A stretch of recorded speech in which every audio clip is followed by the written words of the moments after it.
Começa agora na UEM FM o programa E a Saúde Mental? Como vai? Projeto de extensão do Departamento de Psicologia da Universidade Estadual de Maringá, coordenado e apresentado pelo professor Dr. Fábio Lopes.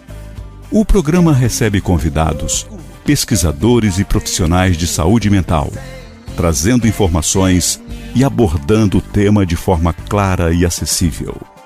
Participe pelo WhatsApp 44 99722 7115. No ar, o programa E a Saúde Mental? Como vai?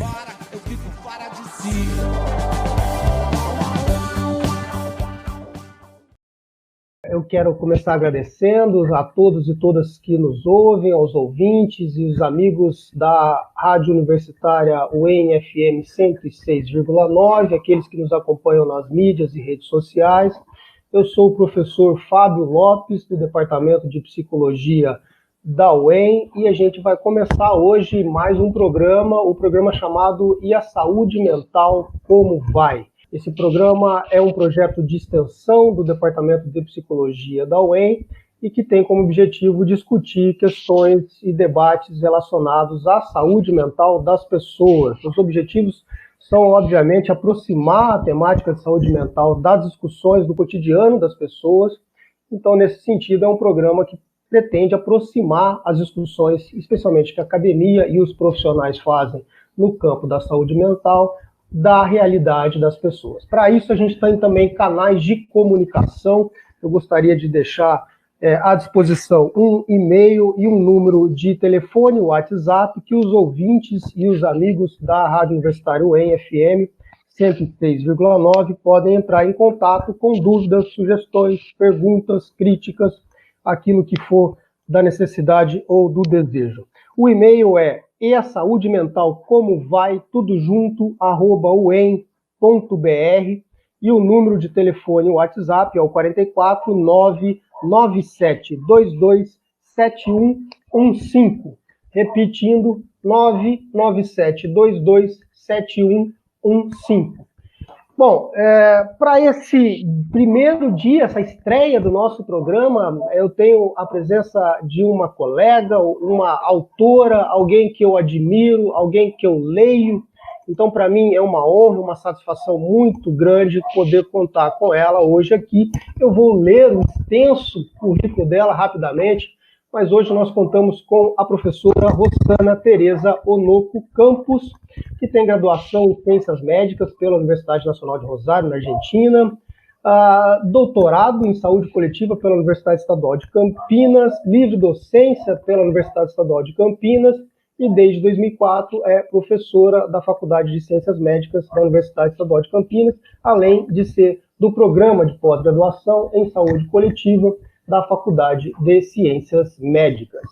Ela é coordenadora do Grupo de Pesquisa Saúde Coletiva e Saúde Mental, Interfaces, desde 2003, e é orientadora de mestrado, doutorado e bolsista PQ2 do CNPq. Professora, mais uma vez, muitíssimo obrigado. É uma honra e uma imensa satisfação poder contar com a senhora aqui.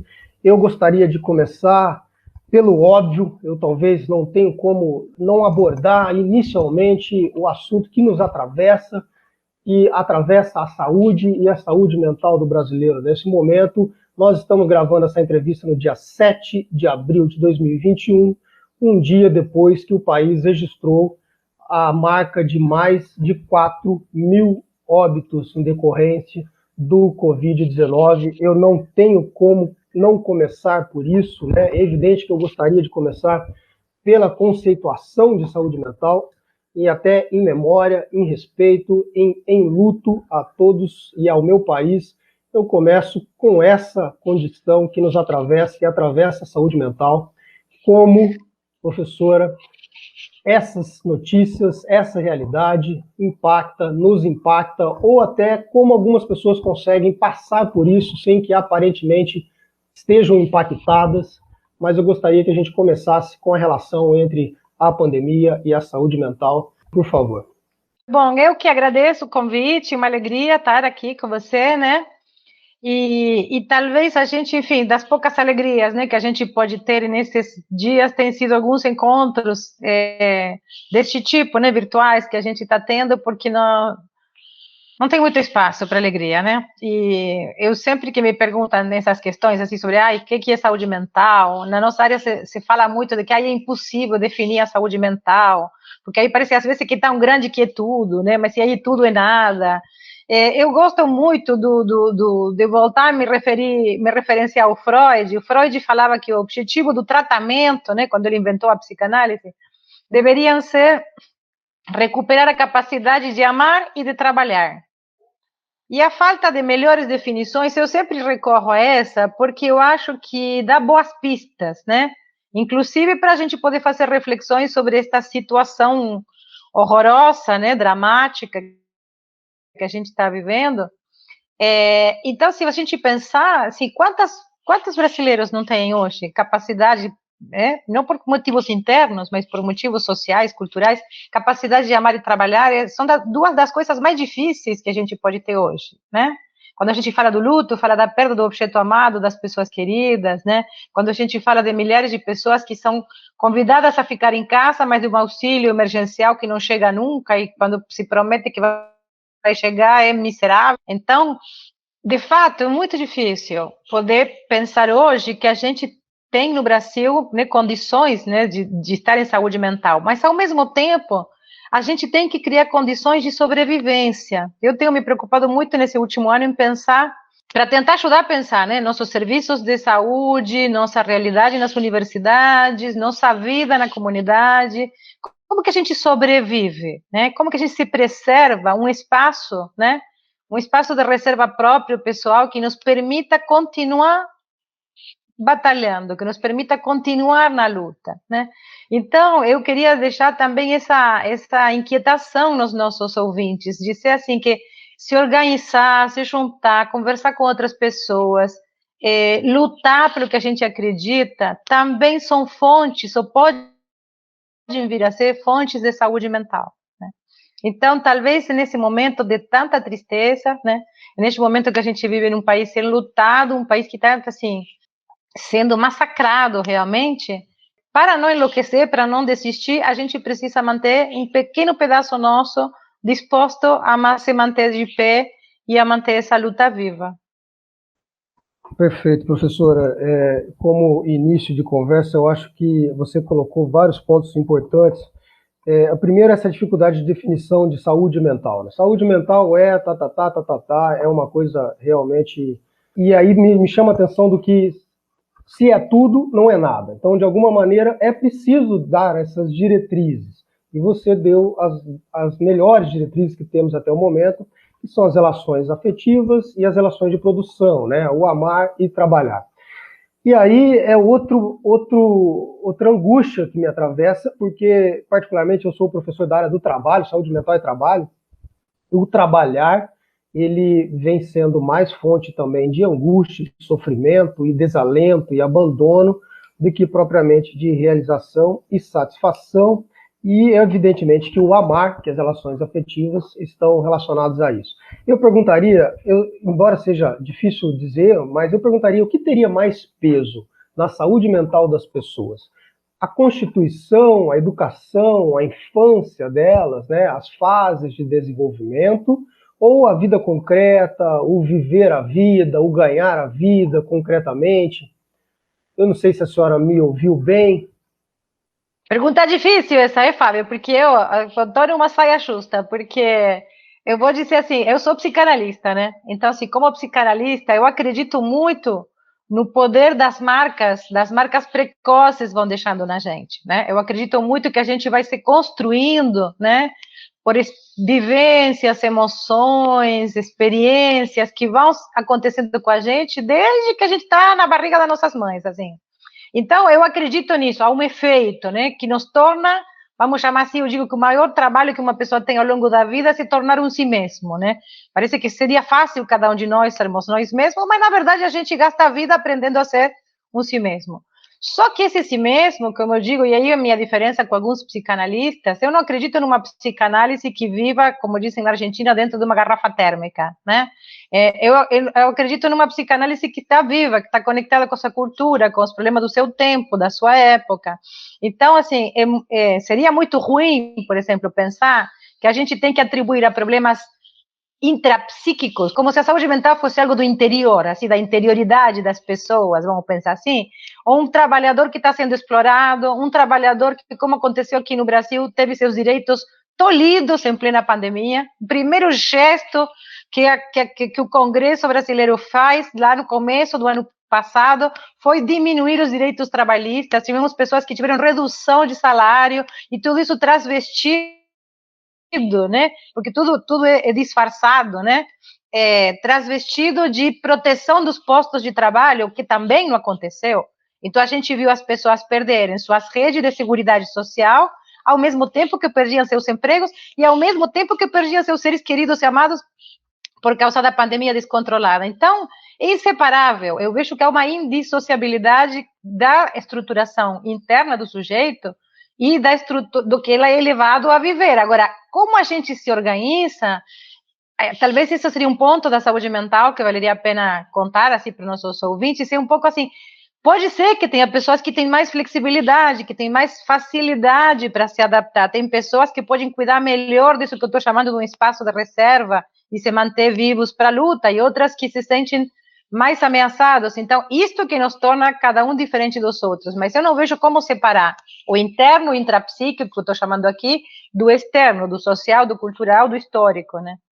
Perfeito, professor. Obrigado de novo, novamente. Eu só quero lembrar aqueles que nos acompanham, os ouvintes, estamos num programa do Departamento de Psicologia da Universidade Estadual de Maringá, o programa chamado E a Saúde Mental, Como Vai?, que tem como objetivo discutir questões relacionadas à saúde mental da população. Nós temos canais de comunicação, que eu recordo, é o e-mail easaudementalcomovai, tudo junto, @uem.br, e o telefone e o WhatsApp 44997227115, 997227115. A gente responde dúvidas, questões e traz para o programa a partir desses contatos. Professora, continuando, mais uma vez, as suas respostas fazem com que eu pense 1 milhão de coisas aqui, tenha vontade de perguntar outras, né? Mas, em alguma medida, existe uma discussão sobre a capacidade de se adaptar ao sofrimento e, pura e simplesmente, viver a vida no nível de subsistência e resistência, realmente. E a vida, de fato, a fruição da vida, nós sabemos que é muito mais que isso, e ela envolveria, em alguma medida, o prazer, o lazer, o uso das capacidades e das qualidades humanas para além da sobrevivência, aquilo que está muito longe para a grande maioria das pessoas. Então, você mencionou alguns movimentos políticos que retiram direitos e retiram essas condições mínimas de subsistência do trabalhador, e, ao mesmo tempo, nós temos no Brasil uma certa passividade, uma falta de reação a esses retrocessos. Isso tudo fica, eu me pergunto, o brasileiro ele é mais feliz, entre aspas, porque não tem consciência, não tem uma tomada de consciência da sua condição, ou essa adaptação, essa capacidade de se submeter a um sofrimento, ela indica também um adoecimento, né? Sei que essa é uma pergunta, de novo, complicada. Estou tentando traduzir isso, explicar numa linguagem que todo mundo possa nos entender, né? Mas eu acho que é muito importante, quando eu falava de um espaço de reserva e da possibilidade de se organizar e de lutar, eu estou falando, de uma certa maneira, da luta, da reivindicação como um movimento salutar, como um movimento de saúde mental, que ao mesmo tempo preserva a nossa saúde mental, mas que ao mesmo tempo pode produzir saúde mental, né? Tem uma psicanalista que eu gosto bastante, que escreve na França, uma búlgara que escreve na França, que ela tem uma frase, a Júlia Kristeva, ela tem uma frase que eu tenho usado muito nesse último ano, que é: a felicidade só existe ao preço de uma revolta. E eu acho uma frase bonita nesse sentido de pensar assim, então se a gente quer de fato estar melhor, se a gente quer ser feliz, a gente vai ter que se revoltar. a gente vai ter que batalhar, né? E aí eu não sei, tua pergunta daria para, enfim, para a gente discutir muitas coisas, muitas literaturas, muita bibliografia, muitas diferentes vertentes, por exemplo, para poder explicar isso. Eu não gosto muito de reduzir essa coisa assim, o brasileiro, né? Quem é o brasileiro, né? O brasileiro médio, mas eu acho que o Brasil, sim, eu sou uma estrangeira, sempre tenho um olhar estrangeiro, apesar de amar muito o Brasil, morar aqui há muitos anos, né? Mas eu acho que o Brasil, sim, tem uma constituição histórica, vou fazer uma analogia com o que eu estava te falando do sujeito, tem uma constituição histórica que, de uma certa forma, não pensou e não sarou, não cuidou, vamos dizer assim, de algumas feridas muito, muito importantes que se produziram na história brasileira, né? Então, toda a herança da escravocrata, todo o racismo que não se enfrenta socialmente e se nega, se põe embaixo do tapete, toda a violência da ditadura militar que agora querem reivindicar, todos esses traços violentos sempre foram, de uma certa forma, culturalmente, socialmente, escondidos. Eu estava falando transvestidos, nessa coisa do homem gentil. O brasileiro é um homem gentil, os brasileiros são pessoas bem-humoradas, são divertidos, gostam de dançar, gostam de carnaval, fazem muita festa. Então, às vezes, esse excesso de diversão, de festa, de gentileza, pode ser uma espécie de disfarce para todo esse monte de sofrimento, de raiva, de tristeza, de impotência que vem se construindo socialmente. Então, assim, o que eu não gostaria de dizer é que o brasileiro é uma pessoa conformada, porque também acho que isso constrói a conformidade, sabe? Na medida que a gente fala na mídia, os brasileiros são assim, aguentam qualquer coisa, a gente constrói a condição para aguentar qualquer coisa. Não, não aguentam qualquer coisa. Tem histórias lindas de revolta, de resistência, de luta, e eu acho que a gente tem que botar elas em cima da mesa e não só olhar para o lado do que a gente não consegue, tem que se apoiar no que a gente sim consegue, né? Isso me faz pensar na importância, no papel da história, né? De como a gente precisa realmente elaborar os solavancos históricos e a forma como a gente não elaborou, né? Não julgou, não fez o que tinha que ter feito em relação aos crimes de ditadura, por exemplo, nos trazem até aqui com a possibilidade de discursos revisionistas, né? E aí eu tenho uma profunda admiração pelos irmãos, pelos colegas, né, do seu país que fizeram isso brilhantemente, pelo menos até onde a gente enxerga daqui, fizeram, e essa elaboração foi feita no seu país. Me parece que alguns discursos, como a gente tem visto aqui no Brasil, são impossíveis de acontecer nos nossos amigos vizinhos aqui. Professora, para a gente ir caminhando e eu poder liberar a senhora, milhões de vezes eu vou te agradecer, mas eu gostaria de pensar agora se é possível a gente, como profissional de saúde mental e educadores, se é possível a gente pensar, de alguma maneira, em educação para a saúde mental. A saúde mental poderia ser um tema, poderia ser algo presente nas escolas, poderia ser algo presente no cotidiano, né, da formação das pessoas. Hoje, por exemplo, o Estado do Paraná aposta muitas fichas em educação financeira, né? Eles gostam muito de falar em educação financeira. E é claro que existe um seu lugar para alguns conhecimentos de economia, educação financeira, evidentemente, mas e uma educação para a saúde, e uma educação para a saúde mental, isso não seria possível?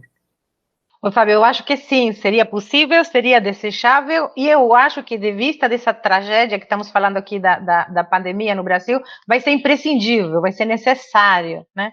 Então, nós temos que pensar, nós da saúde mental, como podemos apoiar as escolas, os centros culturais, para que todas essas instâncias possam criar espaços de elaboração, vou chamar assim. Então, o que é? As crianças poderem ler uma poesia e conversar e falar do que se passou, as crianças poderem desenhar dos parentes que perderam, do trabalho que o pai não tem, as senhorinhas que vão no centro de saúde poder ter um espaço de se encontrar com as outras e, enquanto faz crochê, poder chorar as perdas que tiveram. A gente precisa ajudar a sociedade a elaborar o que está se passando. Então, eu acho que sim, que nós vamos ser muito importantes. Falar, por exemplo, das emoções nas escolas é algo que a gente precisa, porque isso é prevenção em saúde mental. Criança poder contar o que se passa, né? E aí tem uma coisa que dos adultos que cuidamos dessas crianças, tenho falado recentemente bastante de uma coisa que estou chamando assim da falha da função adulto no Brasil, né?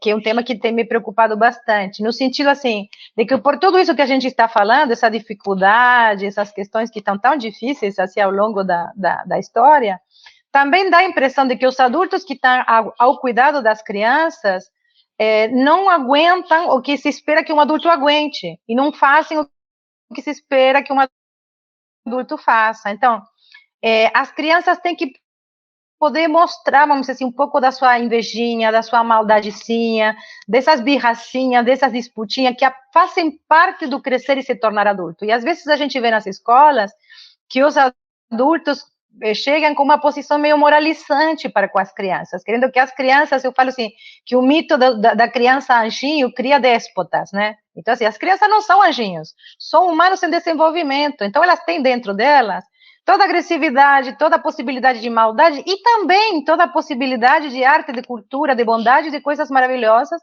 que qualquer humano tem. A educação nada mais é que um processo de socialização, de trazer isso para a cultura, para a civilização. Então, resumindo, acho que tem sim, é preciso, vai ser necessário, mas talvez para isso nós também precisemos ajudar e cuidar um pouco dos adultos que estão ao cuidado das crianças, porque esses adultos não estão muito bem, e aí não conseguem cumprir sua função adulta. Estou falando da escola, né, dos professores, mas eu vejo isso também na assistência social, vejo isso nos serviços de saúde, e vejo isso hoje também nos pais e as mães que ficaram com as crianças dentro de casa, né? Quantas mães solo estão cuidando, trabalhando e cuidando das suas crianças e com dificuldade? Então, nós vamos precisar dar esse apoio, essa retaguarda para as pessoas. Acho que vai caber a nós. É um trabalho bem específico da saúde mental. Perfeito, professor. Eu estou muito satisfeito e muito feliz de ter feito essa entrevista com a senhora, porque as coisas que eu realmente vinha pensando, eu ouvi, e é muito importante que a gente tenha esses diálogos e a gente não se reconheça sozinhos nas loucuras que a gente tem, né? Porque realmente a pandemia nos colocou nesse isolamento e essas possibilidades de troca virtuais, elas são um pequeno alento, né? Eu concordo que o trauma que a pandemia está causando e vai nos causar, ele ainda não temos condições de medi-lo, né? Não temos as dimensões, porque as previsões são as piores possíveis, não só as previsões, mas o acerto que as previsões anteriores vêm se confirmando, o crescimento exponencial do número de óbitos, isso a gente vai ter um maio, ainda um abril e um maio, no mínimo, muito desastrosos, isso é triste e até não poder mais, e essa ferida vai ficar aberta por muitos e muitos anos, e a saúde mental vai ser realmente um tema urgente. Eu espero que as autoridades que lidam principalmente com a noção de orçamento público reconheçam o absurdo que foi o austericídio fiscal, que é uma retirada de Estado para aqueles que mais precisam e a transferência dos parcos recursos de Estado que temos para aqueles que não precisam. Isso está na base de todos os erros que nós temos de gestão de saúde coletiva e saúde pública no Brasil. Professor, além de muitíssimo te agradecer por resto da minha vida, eu quero deixar aberto as suas considerações finais sobre esse tema, alguma mensagem, algum recado, qualquer coisa que você queira falar, que não seja uma pergunta agora, relacionada à saúde mental. E mais uma vez, muitíssimo obrigado. Suas considerações. Obrigado, professor. Ô, Fábio, bom, eu que te agradeço de novo. Hoje é o Dia da Saúde, né? O Dia Mundial da Saúde. Então, estamos tendo essa entrevista num dia especial, e num ano especial, né? Nesse momento que a gente está falando tão dramático para o Brasil, com tantas mortes, com uma pandemia absolutamente mal cuidada. Quando eu estou falando da falha da função adulto, a gente também esperaria, né, uma atitude adulta dos governantes, e é todo o contrário do que a gente tem visto, né? Mas aí, como mensagem, eu acho que eu queria que a gente pudesse entender, então, assim, que cada um de nós, não é responsabilidade individual, não estou limpando a barra de ninguém, mas eu quero dizer que cabe a nós algo, ainda a gente tem alguma responsabilidade.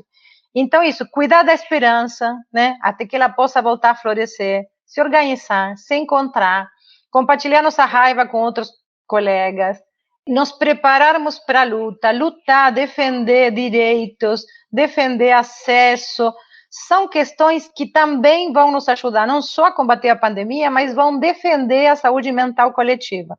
Então, meu convite é, para quem está nos ouvindo, às vezes está triste, está deprimido, está desistindo de batalhar porque já perdeu a esperança, resgate a última gota de esperança que você tenha e junte-se com mais alguém, que 2 gotas de esperança se multiplicam e façam uma esperança um pouco maiorzinha. E é assim que a gente vai conseguir sobreviver e reconstruir tudo que tem que ser reconstruído do tecido social brasileiro, né? Perfeito, perfeito, professora. Eu queria mais uma vez te agradecer. Essa foi a professora Rossana Tereza Ornoco Campos, que estreia esse nosso programa de entrevista sobre saúde mental, uma iniciativa do Departamento de Psicologia da UEM, o programa E a Saúde Mental Como Vai? Os nossos canais de comunicação são o e-mail e a saúde mental como vai, tudo junto, @uem.br, e o telefone WhatsApp 44 99722 7115. Mais uma vez, 99722 7115. O programa se despede, fica por aqui. Professora, muitíssimo obrigado, foi um prazer te ver. Muitos beijos. A gente se encontra por aí na luta, na caminhada, né? Realmente, mais do que nunca. Eu nem consegui falar da data de ontem, que foi 20 anos da nossa Lei de Saúde Mental. Outro programa, já fica o convite aqui, seria discutir a nossa específica Lei de Saúde Mental e a nossa reforma psiquiátrica, no momento em que há uma contra-reforma em curso e que a gente tem que, mais do que nunca, de novo, lutar e resistir.